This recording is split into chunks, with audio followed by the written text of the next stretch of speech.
Саламатсыздарбы? Biz Kadamjay rayonunda,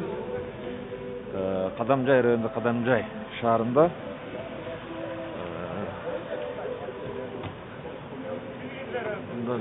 madaniyat uyunda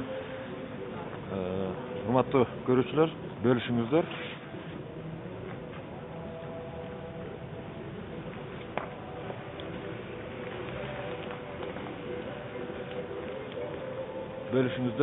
Bölüşüңүздөр көпчүлүк болуп. Бүгүнкү күндү жолугушубуз Кудайым буйруса Kadamjay районунан башталды.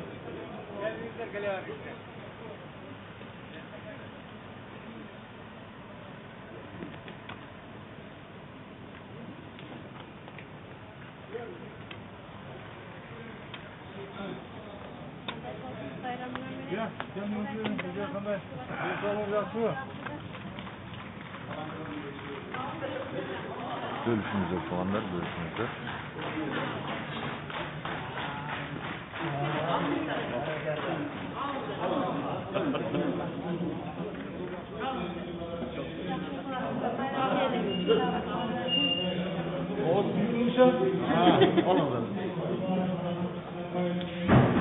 Assalamu alaikum. Hüküm Kırgızistan. Amansın alva.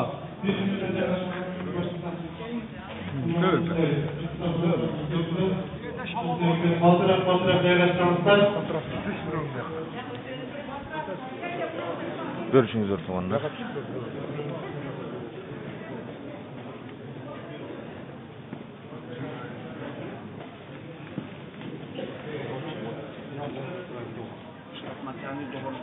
Boldular da. Çık. Siz açın bunu. Ha? Siz açın. Bölüşüңүздөр.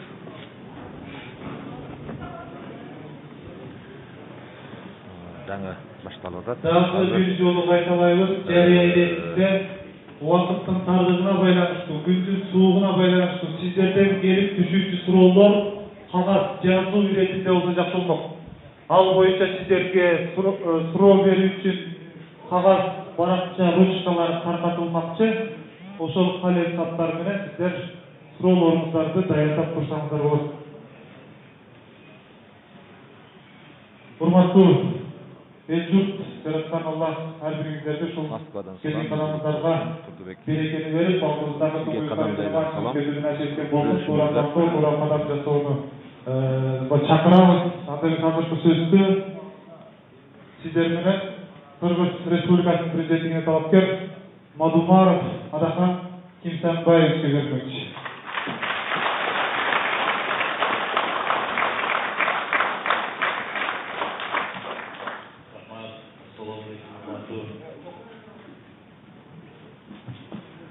Assalamu alaikum hurmatlı atalar, ağalar, apalar. Barınızlar bugünkü jeyinге hoş geldinizler. Şu tribunası yok ele söyleyler. Onday çıkıp öyle. Tribuna kadar çıkartılan günler aldılar. Yeni hurmatlı aktarlar, hurmatlı dostlar, ağalar. Sonunda yoksa, şu degenleri soru cevaptan başlasın. Sizler hazır telefonla benim bazı yerge varganda sözlerini çok otasızlar. Çoğalaydan beri gelesiniz, oşonun var, unuttuğumuzlar. Oşol sözlerge makul olsamızlar, anaytınızlar. Yeğillerine makul olmasamızlar, al boyunca da fikirinizden bildiğinizden olur. Vakit ayabay saat. Biz başlarında olup 2 saat, 3 saat yol usulda mümkünçülük yok. Biz usul boyunca bugün ondan keyin Kızılkıya'dan keyin Gökçe'den keyin Muvakkat'ta bitirip anan jol vakit ötközüşüz. Sonuçta vakitini ayabay önemliydi. Sizlerden kanday sorular gelgen bolsa, o soruların barına cevap vergen hareket kılalım. Kanday deysiz? Biz bilirizki usul jiyinді ve көрсөткен пайда болса, талапкер қатарында мага, шайлоочу қатарында сиздерге. Ora olsa anda жактырсаңыздар, ушул эреже, ушул тартип менен алып өтсөк. Келиңиздер, суроолор болсо бериңиздер.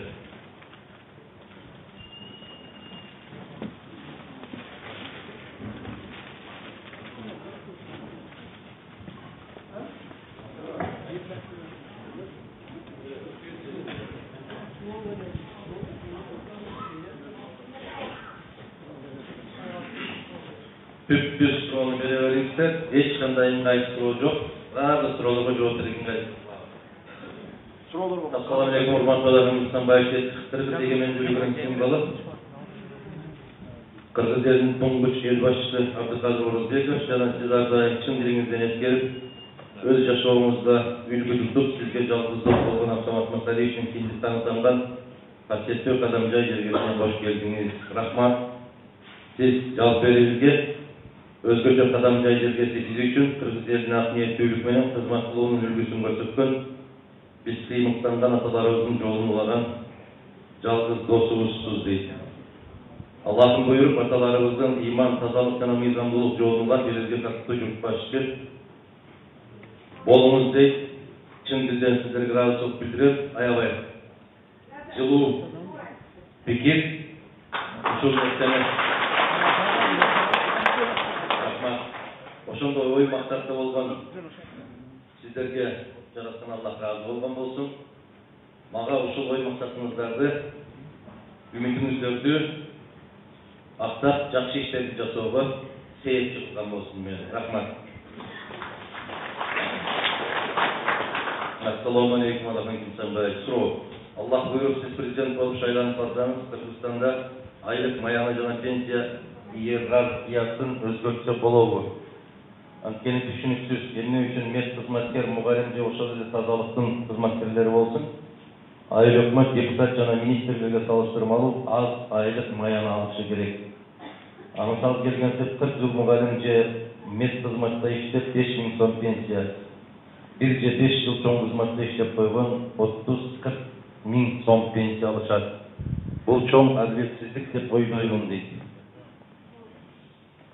Мен сизден да көбүрөөк ойлойм, 30-40 миң эмес, алар 90 миңге чейин алышат пенсияны. Эсиңиздерде барбы? Бар. Менин акчем азыр 90 миң тегерегинде алат пенсия.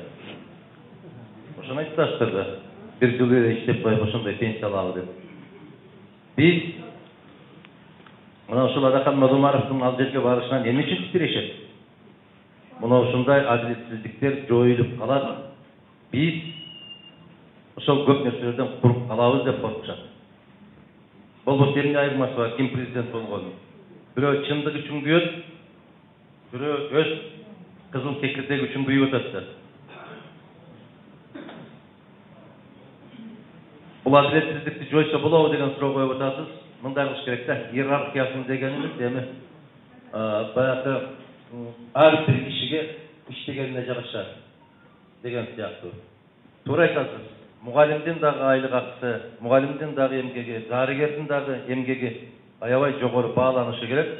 Ошол алган айлыгынын көлөмүнөн пенсия жаралып атпайбы?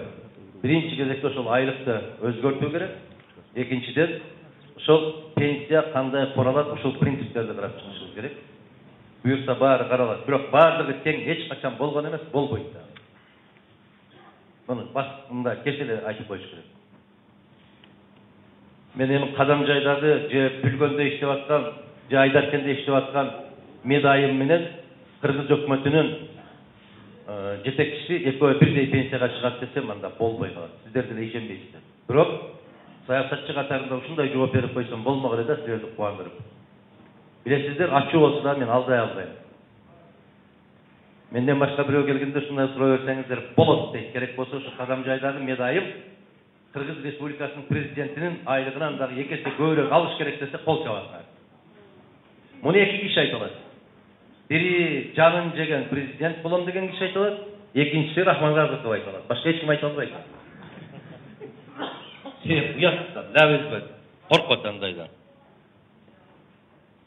Урматтуу Адахан Мадумаров, кош келипсиз Кадамжай шаарына. Менин президентим, элдик президенти Аллахтан сизди Кыргыз мамлекетибизге президент болууңузду дуа кылабыз.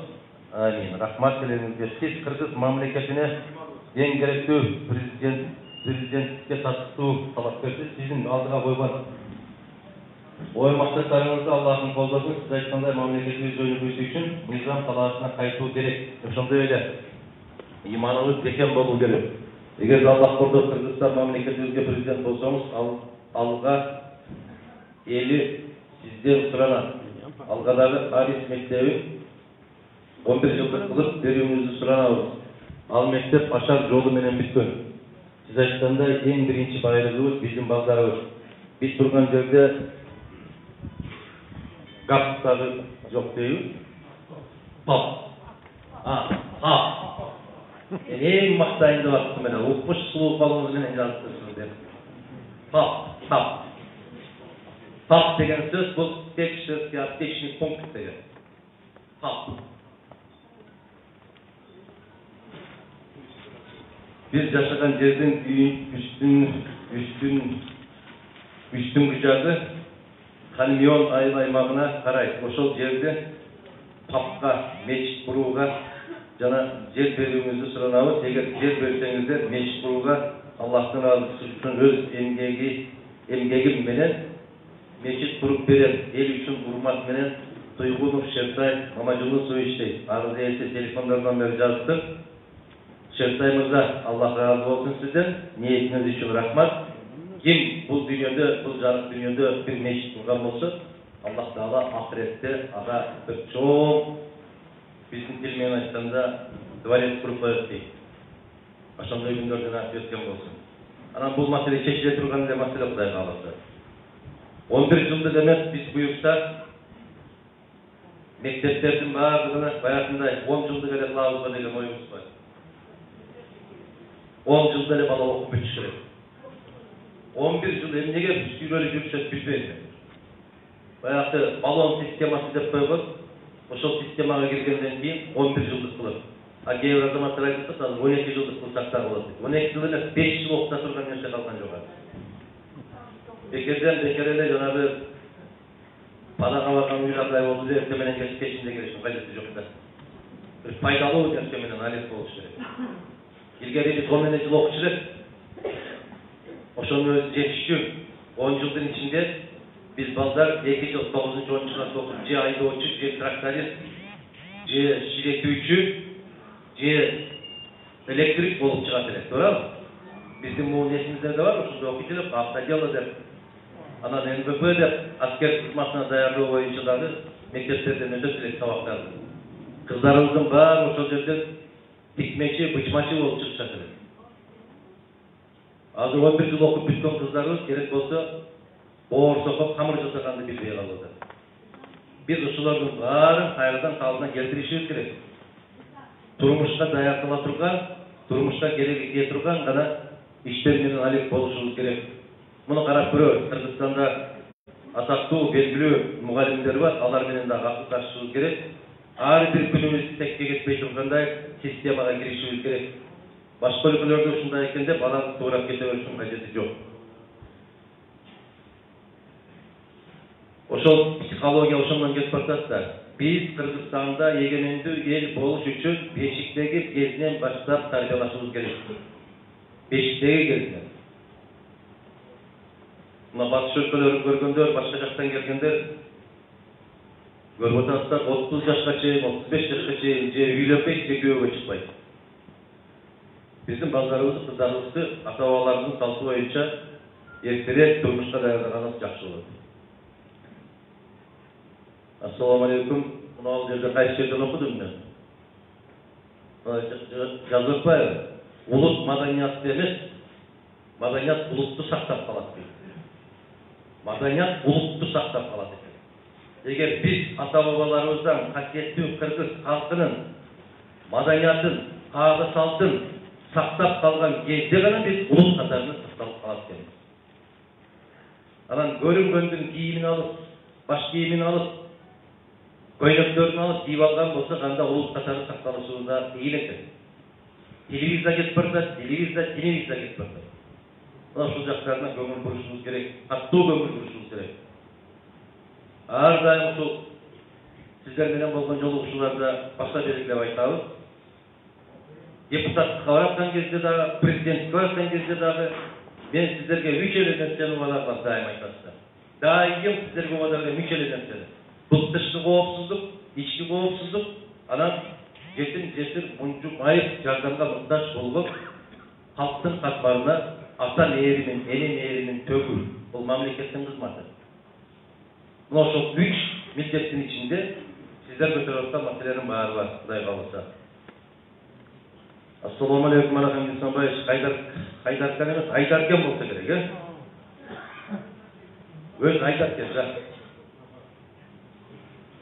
Kelingizde suranışıp жатышат. Haydarkan dagы Haydarkanda körmanдарыңыз дейт. Эми кече bir söz айттым эле. Колундуга барабыз деп, мына жолдош эке ушундай деп атса, ал жерде Нармат деген ажыбыз бар. Нармат ажы Бишкекке барып алып айтат. Колундуга барсаңыз сүлүктүгө да кирсин деп атат дейт. Мен айттым, айналайын bir кызым.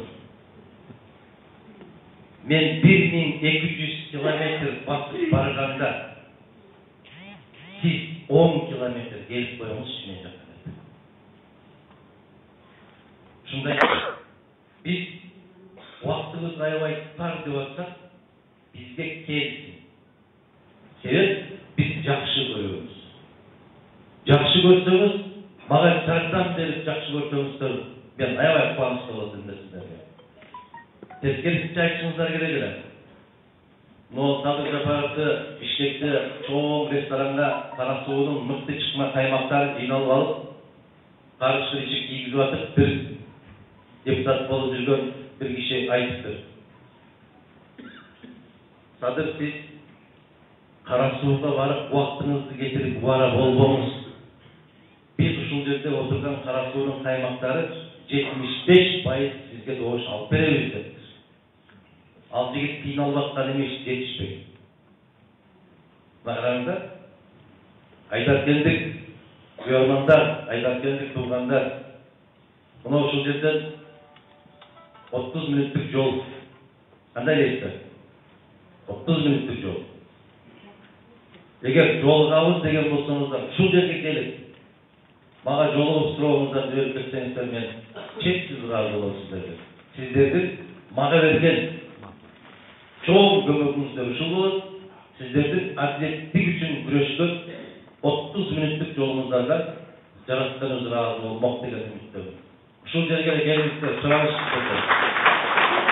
Hazır o kızıl yaşarında da arıcağımız Pulatış'tan beri düşüyor. Nokattın Jogorcağı gelir. Bizim Kadancay rayonunun Jogorcağı da uşul kızıl yaşarı. Bana uşulduğu olup bir üstünde gömükte düşürüz gerek. Bizim elimiz bir keremet ansezimi var. Gelsen pul ayına da girdeyik de. Pul ayına gitsen jogok ayına da gelberin degen söz var. Takır görünbey koysan veya kiyiktey oluyla karmakpay koysan sүйünüp uşunu koldap kızdırıp basıp yürüyor. Uşul kadam jayga. Uşul jıyınlarga. Mençelik bir de partiyanın töragası, bir de salasker köp geldi. Kanday deysizler? Bırak, oşularını görmeyede, sözü ruhmayede, koldap doğuş bilemeyeceğiz. Gördün mü dese yok değil, koktun mu dese yok değil. Anlayın değil, doğru edersiniz. Tanımasın eliyle doğuş veriyorsunuz size, ayçış atmayalım onlar değil. Emin oşumuzdan, hurmatlı tuğganlar, men sizlerden suranam, mümkün boluşunça, mağa da jardam beriңiздер. Жараттан buyursa, Aydarkenге de bargımız gelir. Aydarkenге barıp, men köpçülük üçünde en geçki jıyındı uşul Aydarkenде ötkörçümün, emnegen sebep Aydarkenде bargı şartı var, Jakşınakay жатаканасы var. Jayda gelsen dagı susu var. Kombinattın meymanxanası da var. Böyle var, жүрдük, бірақ azı uaqtı tayabay tar. Görüp otasızlar, 28'inde bizde kere saymaşımız var geçindi. Alcaka жетip barış керек. Ağa жетip barış üçün dağı 700 çakırımdan aşık yol durar. Yol jöneli yol emez. Bir günde 3'ten 4'ten, bugün 4 yol düşür. Günde de kısa. Саламатсызбы, Сынбаев, Құдай бұйырса, сіз мыйзамды президент боласыз. Мен аға ишенем сізге сұрау. Билим берүү системасында реформаларды кантип жүргүзөсүз? Реформаларды жүргізудің ең жақсы жолы бар, ең оңай жолы бар. Алар кайсы? Советтер Союзундағы билим берүү системасын кайра калыбына келтиребиз. Biz reforma жүргүзбөйбүз.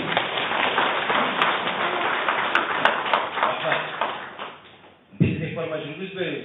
Biz талкаланганды кайрадан ордуна коебуз, Кудай кааласа. Күч кубат берсин. Реформа деген сөз турганда.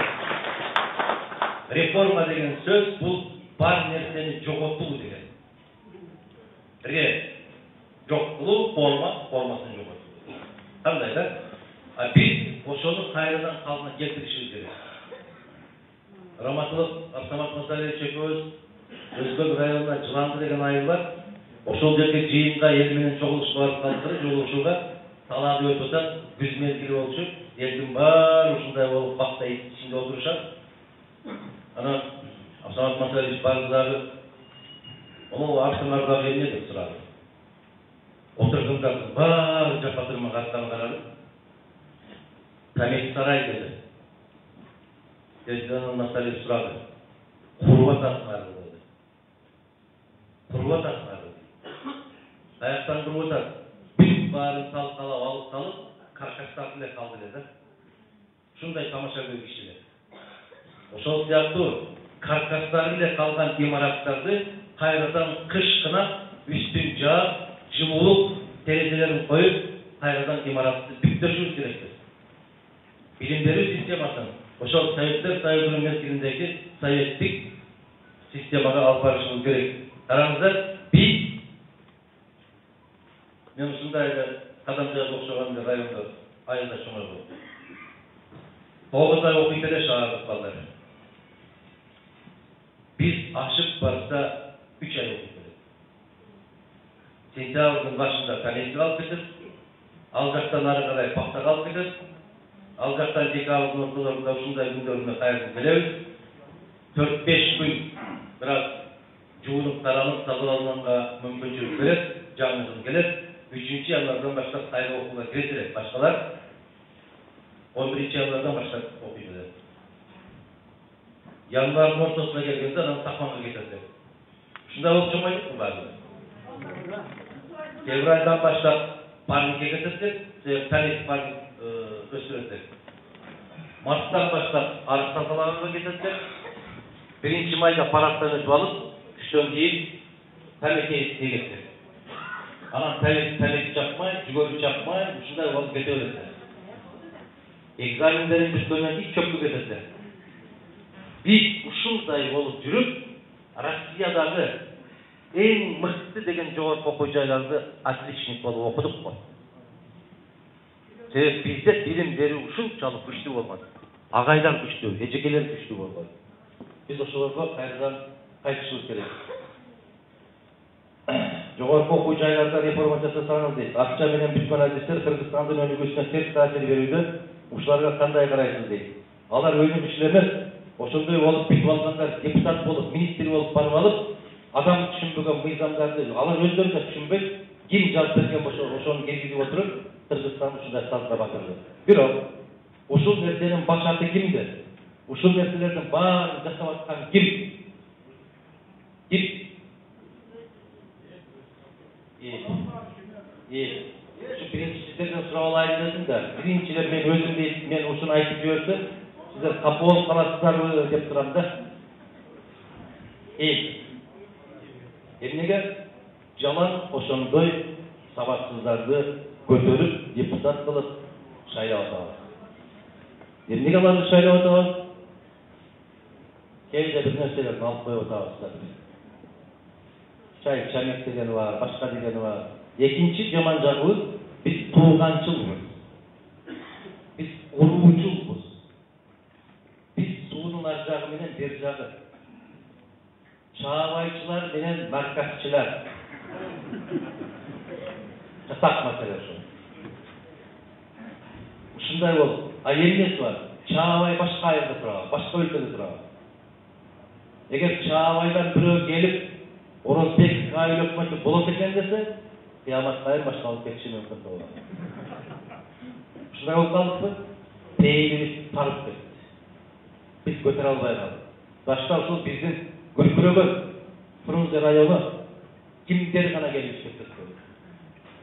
Toktoguldan gelip işletip birinci katçı oldu.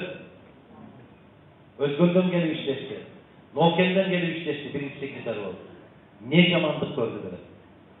Hiç jamanlık görmedi. Oşol Toktogulduk Aksakal birinci katçı oldu işletip ketken Aksakal'ın kurgan bir imaratları je çağavaycı, je madaniyatçı, je markasçı, je aydatkençi gelip oşonu kemirip jep tutalmay koydu bak.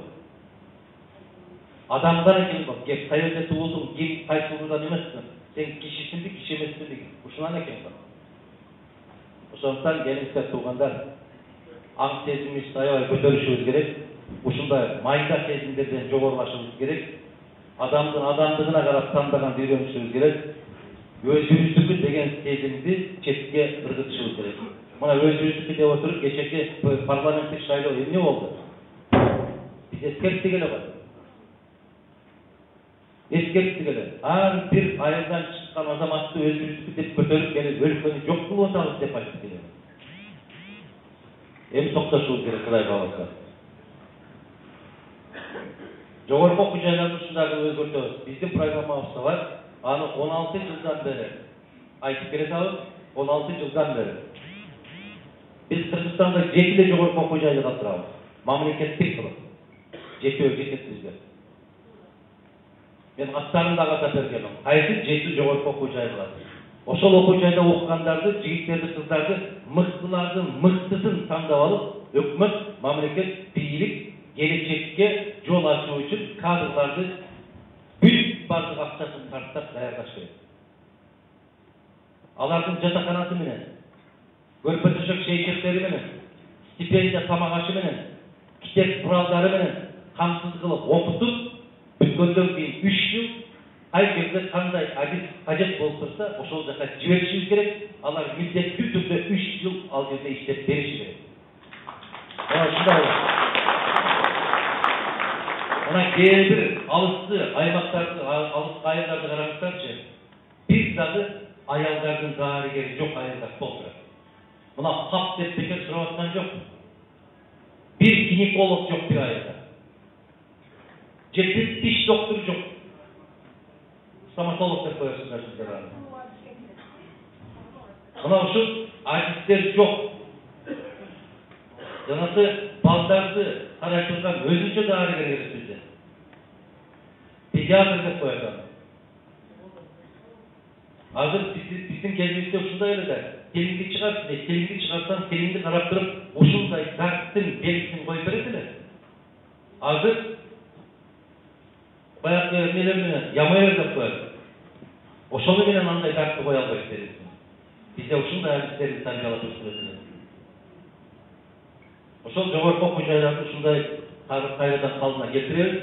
Kalgan jogorku okuu jaylar atası enesinin akçası olsa okuy versin, okuta versin, hepte bir diplomu var deyiş için Allah'tan olsa anday şartlı düzüp veriş gerekler. Birok mamleketlik kızmatlarda mençik jogorku okuu jayda okup bütkönдөр ekinci tezekte kabul alınışı. Birinci tezekte mamleket dayandıran aynı işleşir. Buna uşunday olur. Radakan Gülsamaç, prezident olup şaylanıp kalsanız, Kırgızstan'da uşul tumbuyuktan oçoyu oturup kalgan ekonomikanı kanıp çıkarar. Uşunu yol çıktandan beri sayılamasam aytıldı. Telefonunuzda bir basınızda Odumanov деген жер çıktamasa oşunu şaşpay, çay koyup alıp okup otursanız kendisi gidiyor. Barını ayıp verdiniz. Ekonomikası, dışkı sayasatı, çegarası, içki sayasatı, ayrı çarpası, bilim veriyor, madaniyat, barınız var uşunun içinde. Hazır köpçülüktün vaktini almaydı. Bir sözmen aytkanda, uşunday olup kötörüp ketүүгө көзүм жетпесе, мен бул шайлоого чыкпайм. Ар bir adam özünün orkunu biliş gerek. Misalı bana attığım başında altın görevlisi vardı. Bir bıçakta alıp sokun içeriğine operasyona girmeyi. Ben bilmeyim. Attığım başında altın görevlisi vardı. Uşul kadamcaylarda en içindeki bir firmanın buhalterlik atçotun dayandak verilmesi seminarına girişmeyi. Düşünbeyim, bilmeyim. Ağırlık bir kişi kolundan gelgen iş diye bakarda, oşal işte mayın çıkar. Adakan Gersanbayevich, prezident bolup kalsanız tarihçi katarında Abdülkadir Orazbekov'tu tarihte özünün ordunu karap çıkarsınız mı? Hazırkı uçurda Yusuf Abdurrahmanov bilep bölgesinde oyup pensioner Buğraev deydi. Men student kezinde Rossiyada okup жүрüp,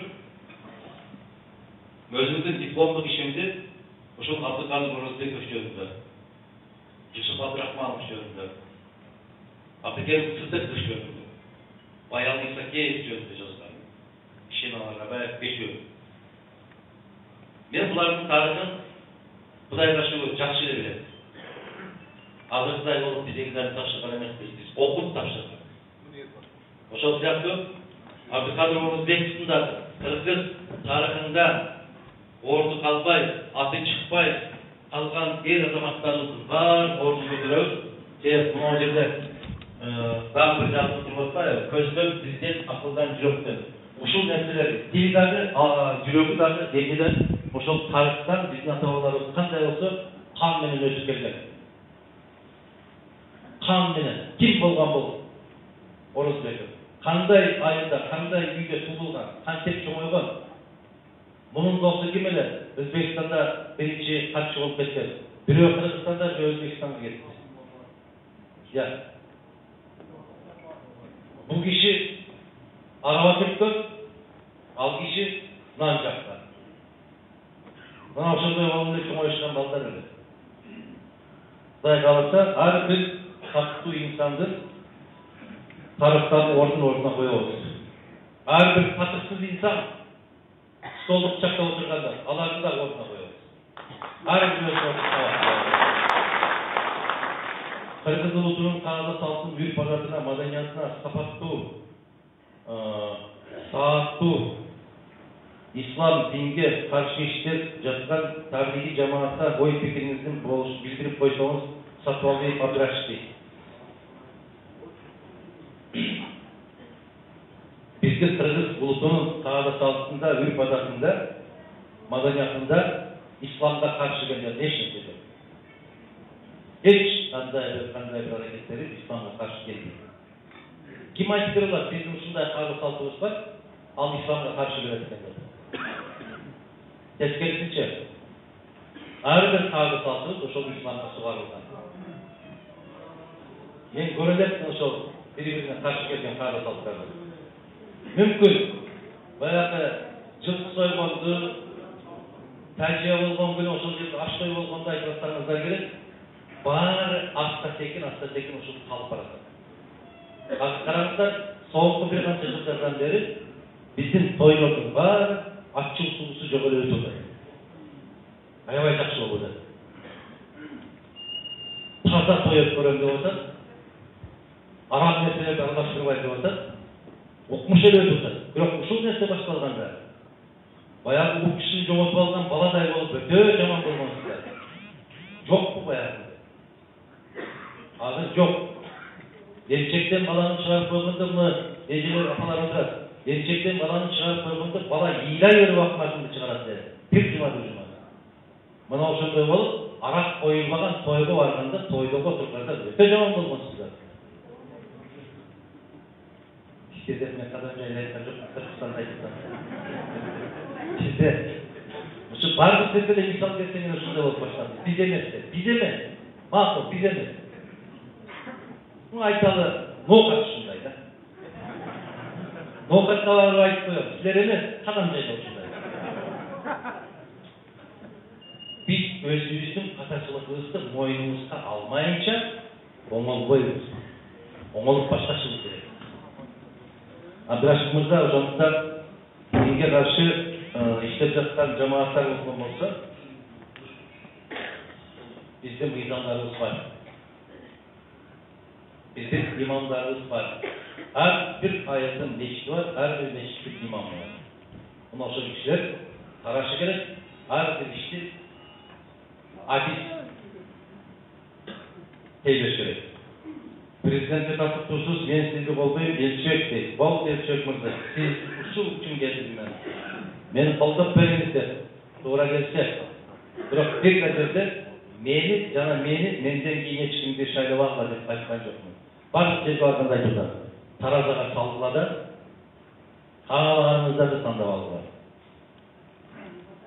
Мына Казан жайлуулар бир жерде 17 талапкердин бирөөсүнүн дагы сүрөтү жок, бир гана жигит турат. Бир гана жигит турат. Деп коет, аны сиздерден сурабайт да, сурабай туруп эле ошол президенттерди. Ошол нерсенин баардыгы эже маданиятка көз караган. Паскалин көбөйүп кетти. Паскалин көбөйүп кеткен жок, Паскалиндер өтө көп бизде. Өтө көп. Мына ошол жерде отургандардын арабызда дагы бар азыр. Кече биримдик деп кыйкырып, биримдик деп чуркап жүргөндөр бар азыр. Ошону мен бүтөйүн анан.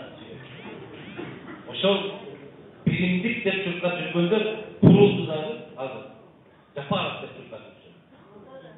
Кымый унчукпай мына мекенин Кыргызстанга иштегендер дагы турат. Унчукпай байкатпай турат. Демек, бизге баары бир экен да ким болсо. Биринчиден ал бийлик болуш керек экен, экинчиден колунда токочу болуш керек экен да. Bir tıyıl verip koysa tıyıltıp oşoğu kete öğretkenizdir. Oşoğun için keyifliyiz uşul bugün. Avamız uşul. Benim bunday kaldı tuğanlar. Kuğu öyle tayranları, kuğu öyle çıkarı. Cahil oldu benim düşöyle yaparım. Bol. Uşul tayranda yürüp Özbekistan, Tacikistan, Kazakistan bu ülkülü geçti aldığına biz bayağı ile bayağı boyunca oturarız. Ушунда токтойбуз коелу деген үмүтүм бар. Кече шайлоодо, парламенттик шайлоодо кандай акча акканына карабай, кандай каражаттар иштегенине карабай, бүтүн Кыргызстанды колдоп бердиңиздер. Бир тыйын сактаган жокпуз. Биз таза адал эркегибиз менен ошол 3 супер миллиардер болгон партиялар менен кошо парламентке өттүк. Биз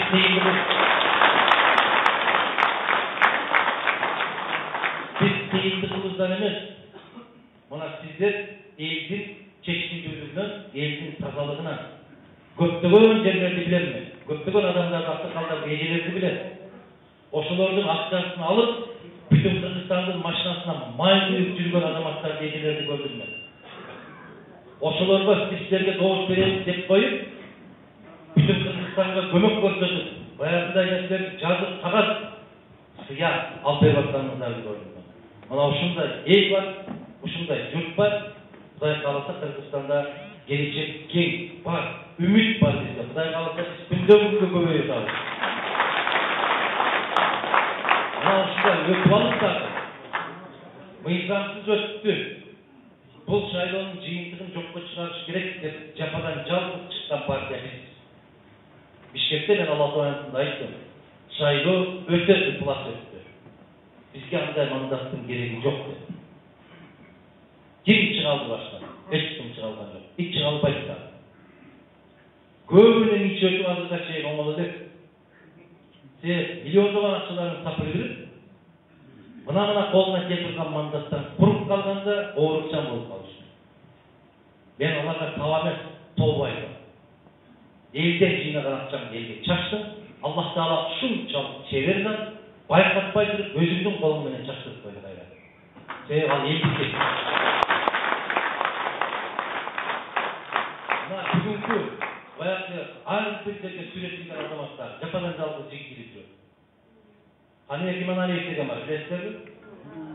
Жокпу сүрөтүн көргөн жокмун. Канат Исаев деген талапкер бар. Токмоктон. Жокпу сүрөтүн. Мен эч жерде бул жагы ошол biz pulumuzdan beri geri sağız. Sürütlerin görmen yok. Hiç kimsin sürütün görmen. Urmatlı tuğanlar, bul degen, bayakta sürütüne karak şaylı ömez. Akılına karaktan da. Ama yerde kaçtı mı demek? Biz yerde okudu mu demek? Biz emneminin broşu ölsek, akıl menin broşu ölsek. Ha, buna. Dünyаны güç başkarбайт дейт. Akıl başkarat deyt. Бирок акыл күчкө таянат дейт. Элдики дейт. 100 жыл, 200 жыл башкага айтылган сөз болсо керек. Караңыздар, дүйнөнү күч башкарбайт. Дүйнөнү акыл башкарат. А биз кадам жайда кандай кылабыз? Депутат шайлап атканда акылына карабай, га-га-га чөнтөгүнө карап коюп атабыз да.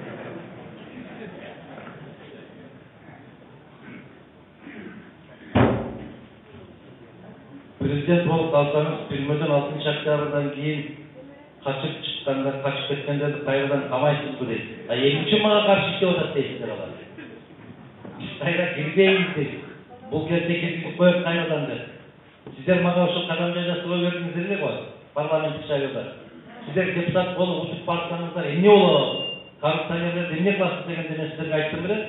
Сыртта жүргенде ал жаққа келеді, ал жақта отырғандар бұл жаққа шығады. Ошондой болуп калды. Чала болуп калганда биз дурусураак эмне жетпей калдык да. Таза күч менен көпчүлүк болуп барсак биз отургандар отуруш керек. Акталуучулар акталышы керек. Бирок чыга калып эле 30 мүнөттө баарын актап жибербесе кандай болбойт. Тарыхтан да болушу мүмкүн деп. Биз ошондуктан азыркы талапкермин деп бараткан азаматка айттык. Жапаровдун талапкер болуп бараткандыгы Конституцияга каршы, мыйзамга каршы. Ошондуктан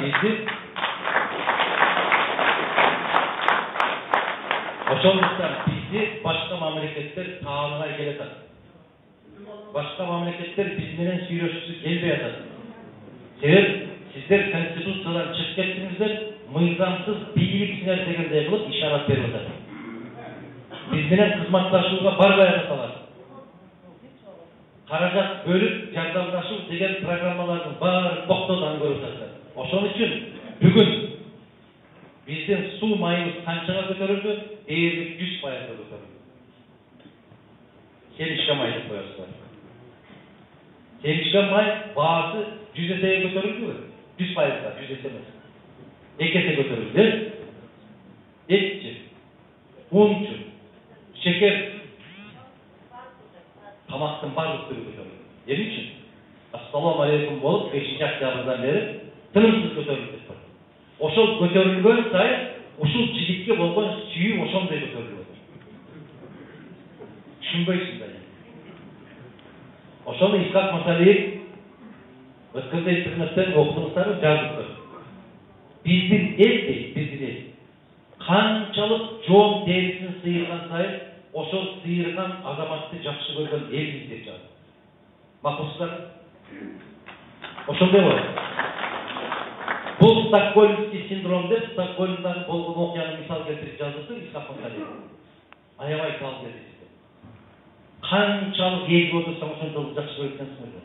Канчалык башыңыздардан сылап көзүңүздөрдү пургатып бир мээримдүүлүк кылып койсоң ошону себе берет экенсиздер.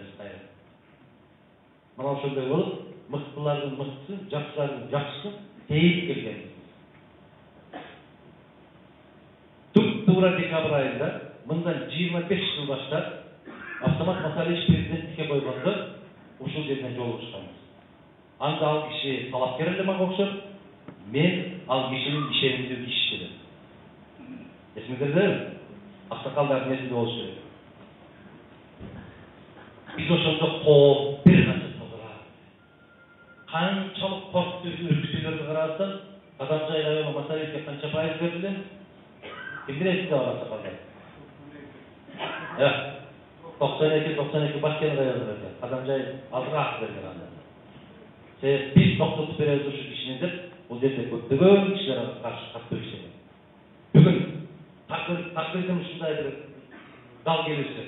Бүгүн мен да Өскөн районунан чыктым. Мадумаровду токтотуп беребиз деп каршы иштеп аткандардын бүтүндөй баардыгы менин Өскөн районунан чыкты.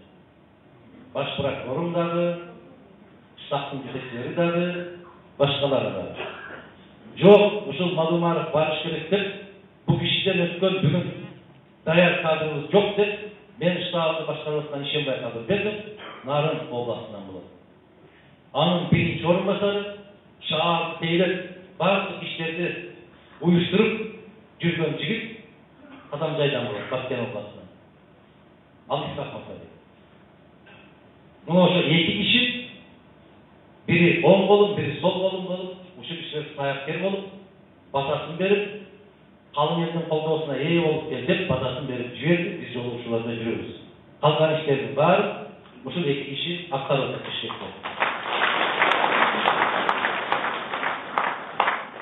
Sizlerin atımızdan, özümüzün atımızdan o şol kişilerde tereyin rahatsızlık bildik koyumda. Var olsun, aman olsun.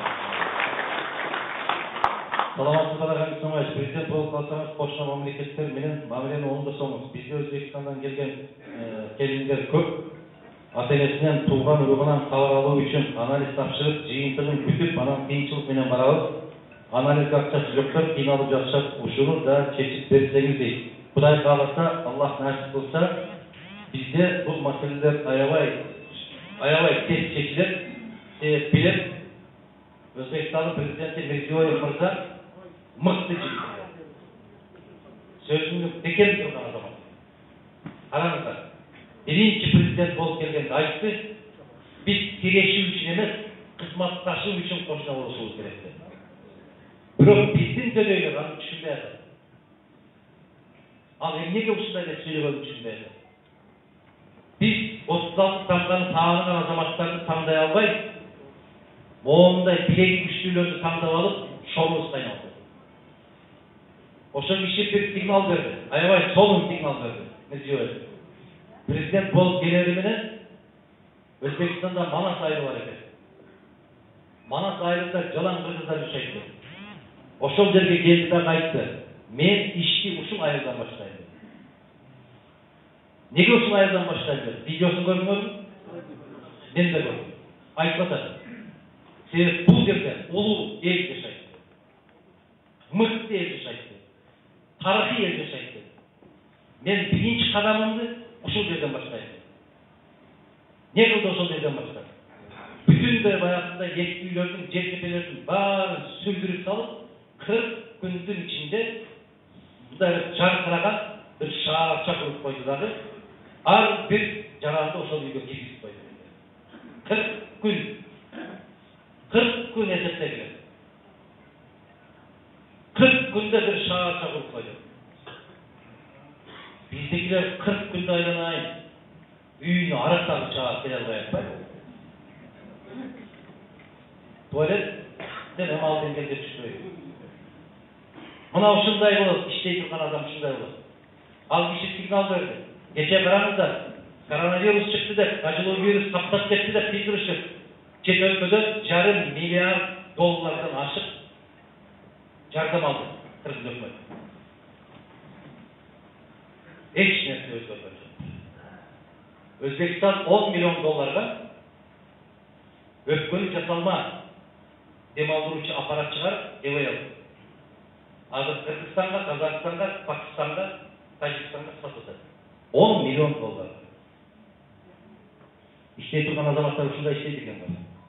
Конституция мешать этпейт экен го аларга. Тоскоол эмес экен го. Мыйзамдар тоскоол эмес экен го. Бирөөлөрдү куштурам, анттирем, мынтирем дебей отуруп эле баарын жасай берет экен го, унчукпай. Бизде ошондой жигиттер кыздар жокпу. А неге чыгарбайбыз буларды? Неге ошондойлорду көтөрбөйбүз? Себеп biz akılımız toktop, aşk kazanımız işlettik ошондой чыгара калган. Кызыл кекиктер işlettik. Biz namazlarda neni сурап атабыз? Nafsinin azlığından, şeytanın azlığından sakla деп сурайбыз, кабалар туурабы? Ушул эки нерсе бизди аздырып атат. Nafsi, şeytan. Құдай қаласа, меніңше 10 январда шілделердің күні болып, шайтан біраз düşüp шықпай қалар деген үмітпен жүрөбүз. Ошол күндөргө жеткирсин бизди. Чегара ошолдо ачылат. Ишенимдүү киши, ишенимдүү бийлик пайда болгондо ачылат. Эмне үчүн Кытай жапты? Эмне үчүн Казакстанда өтүү кыйындап атат? Себеп мындан 4 күн баштап Путин эмне деди? Москвада маалымат жыйын берип атат Кыргызстан боюнча эмне деди? Ne dedi? Böyle sorup televizyon. Bak. Kırgızstanya постоянная чехарда. Чехарда деген сөзü Kırgızstanda da toplum başamanın nizamsızlık, beybaşlık деген söz. Это беда кыргызского народа. Bu Kırgız elinin başına düşkün baleyi. Baleyini götürüp alıp, attan ingizip alıp, attan ötüp жүгүрүп жүргөн bizi Kırgız. Aman bolayın. Var olmuş. Evi toplamışsınız gerek. Oynamışsınız gerek. Bir kesim çağırışınız gerek. Gece parlamenter şairlerde aldan akçadan kança kaldı? Var mı sen? Vergenini alıp gitti. 10. yanlardan gelip dağdan çaşlardı. Kalpak giyip koyup gettiler. Kalpağını çekip benim üstümüzdeki torumuzu da geçip gidelim. O şol kaldı. İç vaktan çayımızı da alıp gidelim. Şaşmak. Uşun jolga barabatan özümüz. Hiç kimge kapı olgan korkumuz yok. Anda değil. Adamcağına geldiğinde aytım ama ecelerine, gecekelerge pasportunuzu alıp gitti degende aytım da pasportuna büyümeden gelip alıp gitti. Özümüz kavişlik iyi alıp barıp getirdiğimiz konusu. Mende 4 pasport var, mende 3 var. Hazır elim beni karaya almayacaklar da. Akırın şu yerini karab. Allah hiç kaçan hiç kimimiz yer karatmasın. El karab yürgen gözümüz, el karab yürgen gözümüz hiç kaçan yer karatmasın. Daim başımızı büyük kötürüp yürgen günlerde nasip etsin. Men sizlerdi düşünüp, dağı bir yolu geçirip, bağrımızı biriktirip yarattığımızı geçirgen olsun dedi. Rahmat. Bundan sonra sizge tazim kılуу menен залда отурган карамча элине ыраазычылык билдирем. Анткени эркектердин эрки бийик, периштеси улук. Азыркы күнү дежурный саясатчылардын сактык тумоосу ар бирибиздин мээбизди чагып, өз талапкерин таңуулап жатышат дейт. Тажатты дейт. Эркектер элге тирек болуусуна чакырып таштап коюңузчу. Залга дейт. Окна, Ханназарова, Лайлыхан дейт. Лайлыхан эже, айым ушул оюңузга туруп коюшуңуз дейт ушундай азаматым. Рахмат эже. Аман болуңуз, бар болуңуз, эже, бар болуңуз. Ушундай эркектерден уялып жашап жүргөн сизге рахмат эже. Сиздерден мен да уялам дейт. Рахмат. Мен барган жердин баарында айтам, ушул заманды, ушул бузукулукту, мамлекетти сактап калса аялдар гана сактап кала алат. Эркектерге ишеним жок деп мен кай жерге барсам айтып берем. Башка айтат эле, кол берип, эркек жебиз токтут дейм. Сонда апалар чеде сүйлөп.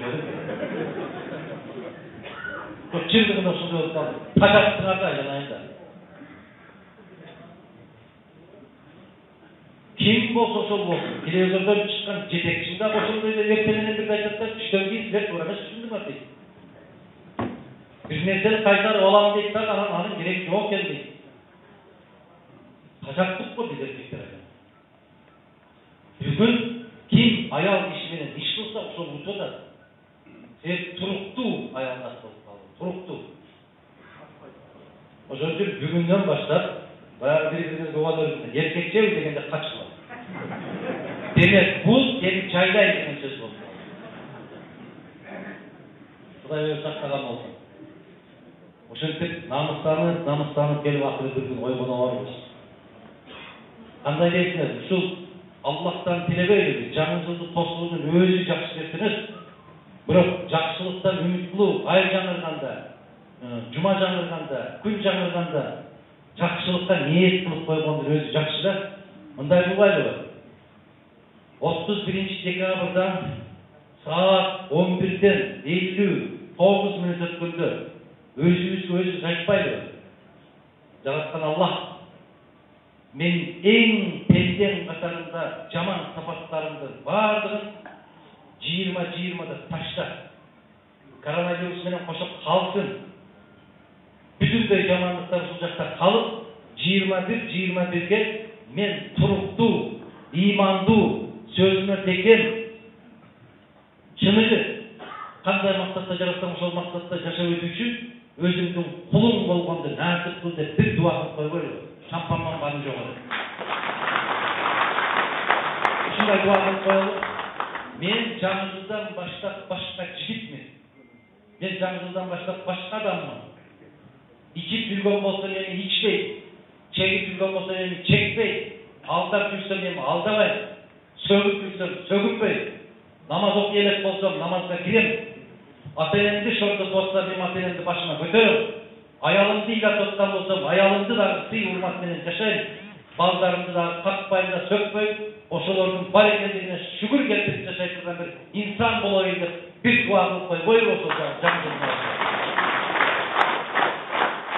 Менимче, эгерде урматтуу тургандар, мына ушундай дуа кылып туруп, жаңы жылга кирип кеткен болсок, ишениңиздер, заман тез эле өзгөрдү. Мына караңыздар, тагдырды өзгөртсө болобу деп сурайт алымдардан. Лахул махфуз деп коет, ошол жазылат. Биздин рухубуз жаралганда жазылган. Биз качан төрөлөбүз, ата-энебиз ким болот, кай жерде төрөлөбүз, канча жашайбыз, кантип каза болобуз. Бардыгы жазылган. Бирок өзгөртсө болоруна бир далил бар. Муса алейхиссалам жаһадан жалгыз Аллах менен жүздөн жүз сүйлөшкөн пайгамбар болду. Бирок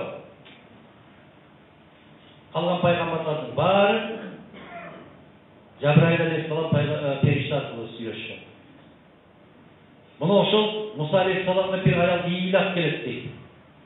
Муса, Аллахтын элчисин, мага бардык нерсе болду, бирок бир гана нерседен кем кылды.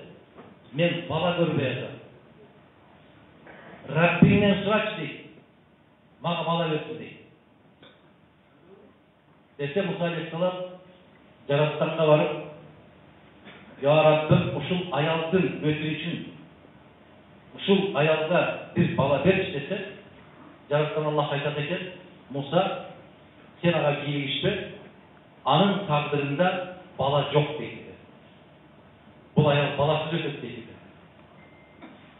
Келип баягы аялга айтат. Сен ушундай экен, тагдырым ушундай экен деп. Десе ыйлап олтуруп калат дагы, Муса алейхиссалам капа болуп басып кетет. Бир канча жылдан кийин ошол аялдан өтүп баратса, баягы аял бир баланы ойнотуп отуруптур. Таң калыптыр. Бирөөнүн баласын алып багып алганбы, туугандарынын баласын алып бакканбы, же кошунасы буга карап туруп деп таштап кеткенби деп таң калып, келип баягы аялдан сурайт, бул ким? Менин уулум дейт. Багып алдыңбы десе, жок дейт. Кошунаңдыкы десе, жок дейт. Анан кандай десе, өзүм төрөдүм дейт. Кандайчы өзүм төрөдүм? Ушундай. Кайрадан барып Аллахтан сурайт экен Муса алейхиссалам. Я Рабби, мунун тагдырында бала жок деп айтпадым беле. Балалуу болуптур бул. Десе жараткан Аллах айтат экен, мунун тагдырында бала жок эле. Бирок сенин тагдырында бала жок деп айтсаң дагы, күн түн үмүтүн үзбөй ыйлап мага жалдырай бер деп. Менин уаадам бар. Кайсыл пендем чын көкүрөк, чын дилинен тазалык менен кол сунуп менден сураса, анын колун куруп кайтаргандан уялам дейт экен. Ушул аял күндө суранып отуруп, өз тагдырын өзү өзгөртүп алды деп айтат. Ана караңыздар. Бул эмне үчүн ушул нерселерди айтып атат? Биринчи кезекте адамдын бейнесинен, ниетинен экен. Эгер ниетибизди тазалап, бейнебизди түздөп, чын ыхлас менен сурасак, жараткан бербей калтырбайт экен. Не үчүн тойлордо бата кылабыз дагы 40-на жетпей ажырашып кеткендер толтура? Себеби дуа кылуунун шарттары бар экен. Дуа кылып аткан адамдын урсагында арам тамак болбош керек экен. А тойдо жеп ичип отургандарыңызды бир Кудай билет. Кайдан келди, кайда акчага сатып алды. Биз баягы ачууга алдырып алып туруп, Анан кийин аксакалдардан бата сурайт дейбиз. Жаштарга бата берип коюлат. Анан аксакал туруп алып, теңселип, ушундай болуп туруп, кыздын аты ким эле деп сурап, баланын аты ким эле деп, мына ушундай берген дуа биринчи асманга чыкпай ортодо калып, токтолуп калып, тескерисинче каргыш болуп түшүп турат. Мүмкүн биздин дуаларыбыздадыр маселе. Ниетибизде, тегибиздедир маселе. Аксакалдар, жаштар, паланчы кандидат келиптир, түкүн жерде аш бар экен десе жүгүрүп барып жей бербей, өзүбүздү токтотушубуз керек. Себеп, мына аталар, апалар отурат, чындыгында айтыңыздарчы, өз балаңыздар жок дегенде бир майрамда бир козу алып келип сиздерге союп берер. Айттылар, менин балам ошентет деп. Жок, мына. Анан кайдагы бегана бирөө келип сиздерге кой союп берер. Кандай дейт? Эмне үчүн союп берет? Сизди уурдаш. Сиздин келечегиңизди, сиздин балдарыңыздын тагдырын уурдаш. Биз ошону түшүнбөй атабыз. Паланчы чай берген экен, ичип келе атабыз.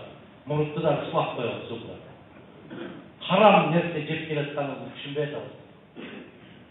Эми, урматтуу туугандар, сөзүбүздү кыскарталы. Убактыбыз аябай, суроолор да бүтүптүр. Менде bir sorum var. Hadi.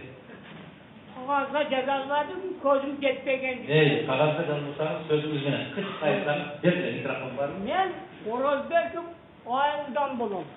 10 yıldan beri tutacağım ben hükümetmenen.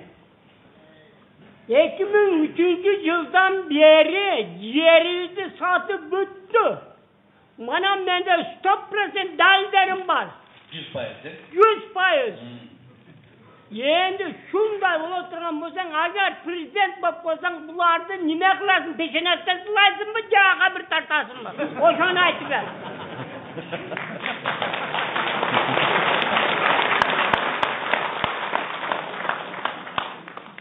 2003 yıldan beri sotlaşıyorsanız 17 yıl oldu. Siz 10 yıl değil.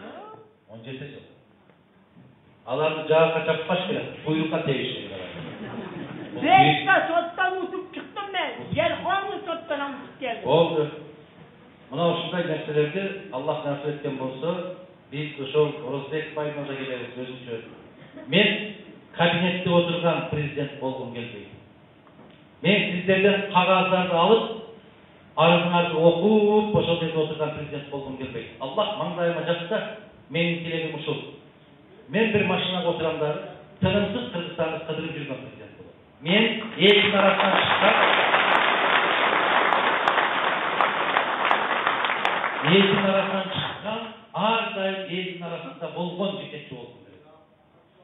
Men bayağı kun ölçüp etken, az uyda çirenip oturgan anday bola albayım. Teskerisice meni kabinetke varıp tapmay kalasın. Sebep, kayakta, Toktoğlu'da. Kayda gidiyor, Ceteviz'de.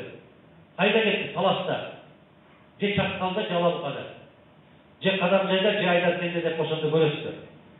Men Allah nasip kılgandayıma жазган болсо, Kırgızstanda prezident kanday болуу керек экенин үлгүсүн көрсөтүп кетким келет.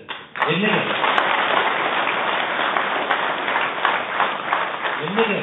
Men өзүм үлгү алган жетекчилер ушундай. Men үлгү алган жетекчилер ошол Исхак Разаков, men үлгү алган жетекчилер ошол Абдыкадыр Орозбеков, men үлгү алган президенттер, жетекчилер ошол Турдак Мусубалиевич, Султан Ибраимович, Абсамат Масалиевич. Men ушулардын жолунда жүрөм де, ушулардын жолунан кылдай кыйшай басам де. Бул мамлекеттик башкаруу жолундагы менин жолум ушундай. Адамдык, инсандык жолу, мен атамдын жолу кандай болсо, чоң атамдын жолу кандай болсо, ошолордун изине түшүп, ошолордун изинен кылдай кыйшайбай жашап өтсөм деп келет. Менин эки тилегим бар ушундай. Жараткандан эгерде чын пулуңду сүйүктүү президент деп жараткан болсом, чоң атам менен атамдын жолуна асырба. Себеп алардын жолу мен билем. Тазалык, иман деп жүрөт. Мен айткан жетекчилердин жолунан асырба. Саясий турмушунда. Эмне үчүн? Алар мамлекет, эл, мамлекет деп жашап өтүштү. Мен да ошондой болуп, эл, мамлекет, iman ve şu üçünü biriktirip algan olsak, inşallah yolumuzda hiç başına taşmayalım. Gayet alalım. Oşanda gelelim sana.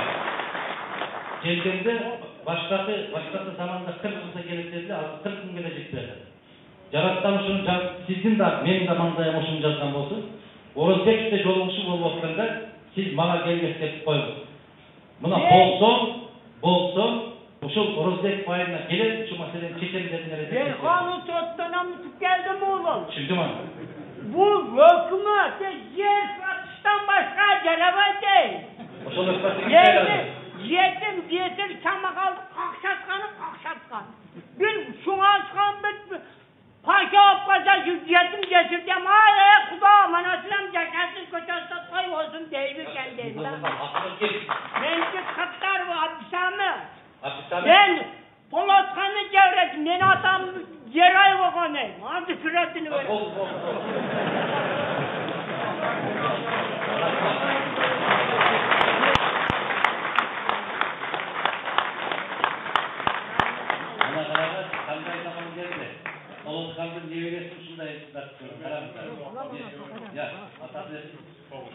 Ana ben atam bana bakan, Polatkan'ın çevresi bakan bana.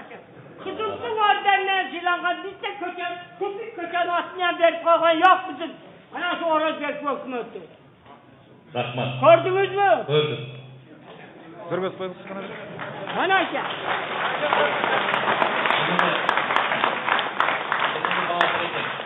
Bu Batken Oblus'ta yok iken bunda. Batken Oblus'ta yok iken. Ben prokuraturadan sıradım, apart korsatım, Batken Oblus'ta yok dedi. Fransa'yı dedi. Ama Kurdovoy var etti. Yaxşı. Bunu yigirmasiga ben qancha turadigan bitta orden puli. Yaxşı. Ulaşa siz siyasi adaletsizlikке qarshi kurashishimiz rayonga ko'p, chiqtirishimiz rayonga ko'p, o'shalarning barligini Ümit'in aktaradi bizga seyirchilik deb tekledik. Oldu, sıralar bitti, söz bitti, sırrısına biliyordu. Ağzınız sabay. Ruhsat etseniz, hurmatlı Kadamca eğilim, sizlerin adınızlardan Adakan Kimsan Bayış'a razısız bildirip koyuğa ruhsat edinizler. Adakan Kimsan Bayış, Kadamca eğilige hoş gelipsiz, Kadamca eğilim sizde ardayın kollap gelgen, bundan sonra da kollayıvelet degen şey isteyiz. Hurmatlı Adakan Kimsan Bayış, siz Bolacakta, gelecekteki yerlik prezidentsiz, Kadamca eğilim sizde prezident de tanıyıp, elim, Adakan Kimsan Bayış, yerlik prezidenti, yerlik prezident, yerlik prezident, yerlik prezident. Yerli Tuğan'da, Adakan Kimsan Bayış, şu Aksakalığız, Kudret, ama özünün batasını verip koyuğa ruhsat edinizler. Bismillahirrahmanirrahim. Yolun kıldırmasın, yoldaşın kıldırmasın, ceretken dikenlerdir kalmasın. Ne girsin basavarızın, ceretken edeceğim patlasın. Amin. Allahu Ekber. Yaxşı söz olun inşallah.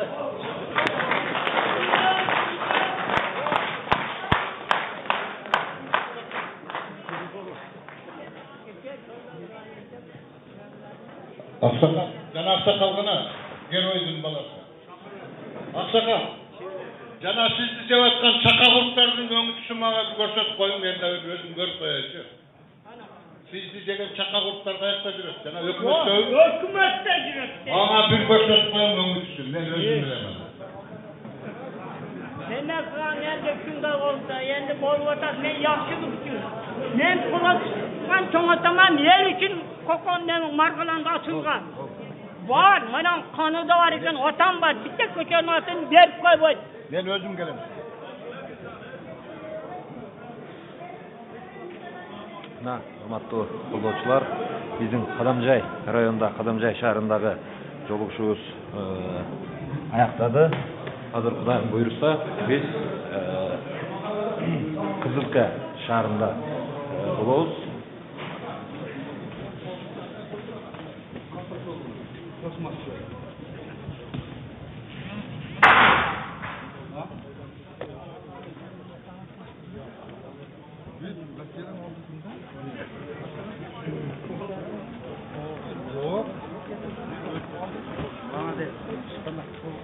Чыныгы колдоочулар. Азыр Кудайым буйруса биз эми Кызылка шаарында дагы сиздер менен түз эфирде болобуз. Бөлүшүп туруңуздар. Биздин Бакыт экебиз ресми дагы YouTube каналдан түз эфир сиздерге бөлүшүп берип атат. Бакыт эке, салам алейкум. Жакшы калдыңызбы? Salam. Facebook görüşçülerine YouTube'dan salam. Benim bolumuzlar abi Kızılka yaşarına abi. Кызык яшарына, а? Бөлүшүп турасыздар түз эфирде. Кудайым буйруса биз кийинки жолугушуудан сиздер менен жолугушабыз.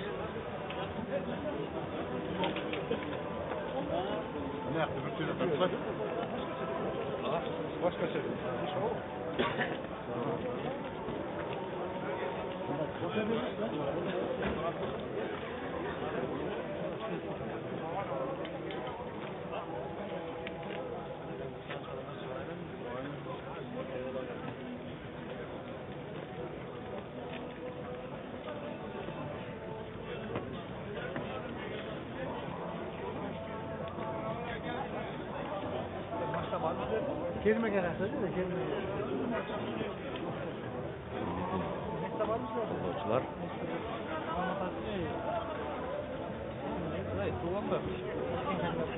Belki de yer yurttan bir oy fikir tutan adamlar var.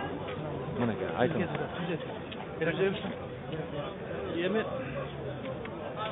биздин Кыргызстандагы азыр мен Адыган Кимсебаевичка биздин кыргыз улутунун каада салт үрп адаты, салттуу ислам диниге азыр оты опурталтуу таблиг жамааттын жасап аткан иштери тууралуу суроо бердим эле. Эми ал киши таблиг жамаат деген жерди кошпой койду. Эми ушуга азыр мен бул боюнча Facebook'ta dagы билдирүүлөрдү бердим эле Алтынай карындашыбызга. Эми ушуга азыр биздин эң оор кырдаал Кыргызстанда биз оор кырдаал дегеним диний акыбал. Себеби Тажикстан, Өзбекстан, Казакстан, Кытай, Россия мамлекеттери менен досбуз деп туруп, аларга биз душмандык иштерди жасап атабыз. Себеби биздин мына таблиг жамаатыбыз Американын террорису менен каржыланган, Пакистанда Эбадабад шаарында даярдалган межегеттер. Алар бизди диний акыбалда биздин ата-бабадан келген салттуу динибизди бузуп, өздөрүнүн кызыкчылыктарын таңуулап, биздин кошуналарга душмандык иштерди жаратып атат. Урматтуу биздин жетекчилер, күч органдары, биздин президенттери боло тургандар, мына ушул ишке көңүл бурушса, биз коңшу элдер менен доспуз деп туруп, душмандын ишин жасабасак, ата-бабадан калган салттуу ислам динибизди колдосок, коргосок, тычтан келип аткан бизге экспансивдик саясат жүргүзүп аткан диний көз караштагы террор агенттерини элибизден алыстатсак, мына ушуга биздин Кыргызстандын жетекчилери жардам берсеңер. Рахмат. Сиз бул боюнча муфтиятка, мына биздин ушул Баткен областынын жана казиятына ушундай немелерге кайрылдыңызбы? Мен мурдагы президенттерге да кайрылганмын. 16-жылдан бери күрөштөмүн. Мурда президенттерге дагы, азыркы садыр Нургужаевке дагы кайрылдым. Алардын баардыгы келип эле бир эле жоопту берет. Алар элдин арасына келишип, элден сурашып, бул жерде үрп адат, каада салтты кантип бузуп атат? Кантип элдин жашоосуна тоскоолдук берип атат деген пикирлерди укпай жатат. Эми биз жашыбыз 63-кө барып калыптыр. Элибиздин тынчтыгы менен, элибиздин коопсуздугу үчүн биз күрөшпөсөк, ким күрөшөт? Жаштарыбыз алар тиричилик менен, иш менен, бала чага багыш менен оор экен. А биз пенсиядагы адамдар болбогондо калыс ой пикирибизди айтып, азыркы Кыргызстандагы диний кырдаалды жакшыртуу үчүн күрөшүбүз керек. Рахмат. Пайгамбар жашында экенсиз. Жашым 63-тө Сатыбалды Абдырашевмун. Рахмат. Денсаулыкта болуңуз.